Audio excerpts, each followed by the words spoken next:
This one was the second book that was submitted to me through the DWA review page. And it appealed to me because it was kind of a sci-fi story. And I'm trying to get into more sci-fi. I write it myself, mixed in with horror. So I'm trying to expand to as many different genres as possible in the next couple of years.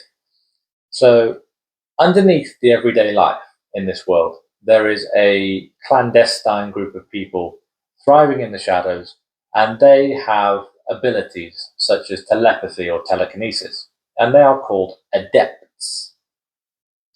Now, they're essentially super beings to a point, and they have been living in secret for thousands of years, but a scientist, Joe, finds a way to map their genome, and he intends to publish that in a well-respected medical journal.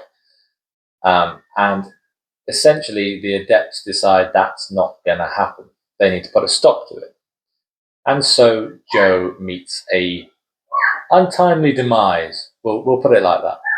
Gabriel is his ex, and he returns to essentially find out who killed Joe. He himself has powers. His dog has powers. They have a unique bond. And he's trying to find the genetic map wherever it may have gone. He finds himself in a sticky situation because Gabriel is the one who finds Joe's body as the police burst in. So he is caught between the human police who think that he's the one who killed Joe, and they don't have any knowledge of any of the map or the powers or anything. And then you have the rival adepts who don't care who killed Joe, but they want the map for their own personal gain. And Gabriel has to figure out who to trust and what path to take to bring justice to Joe's killer, essentially, but also preserve what the adepts have. The concept of the story was highly intriguing for me. As I say, it was like a sci-fi fantasy tech sort of vibe from the blurb.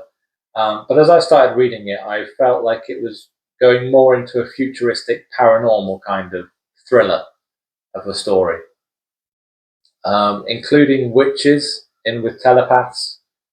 Got a little bit confusing at times, I'm not going to lie. But then there would be another injection of action and you'd be carried along for the ride. What really stood out to me, though, as I've said with the bioluminescence and virulence video, was the way that the inclusion was utilized in the book.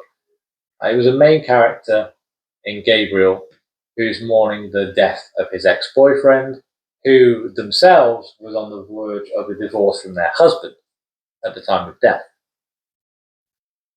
Providing the representation of the LGBTQIA+ community is always welcome. As you know, we love it here. But when it's not treated as the be-all and end-all of the story, as I said previously, that's when it's done at its best. It's part of the plot. It's part of the story. The relationships are integral. And it was executed brilliantly. Can't fault it. Top representation.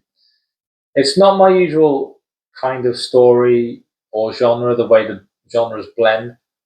So I feel like I missed out on some of the more important elements of the story because I wasn't as fully engaged as I could have been. But that's a personal thing, not a mark against Erick, the author. I think it's a solid opening to the series. I would encourage you to give it a shot. I personally gave it 3 stars. That's mostly, I think, because it's not my kind of thing. I didn't really vibe with it in the way that I thought I would. But I would recommend it to you if you want a thrilling sci-fi read. Bit of witches, bit of telekinesis, bit of telepathy. Very much a whodunit chase sort of thing. But yeah, go check it out. First in the series, and I think it's going to be something decent. I think it's going to be one of those series that you look back on and go, I'm really glad I read that. It was a good, solid series that you'll remember for a while. So remember, if you want your book reviewed or featured in one of these videos, go to my bio, click the form, fill it in, and we might see your book in the next one.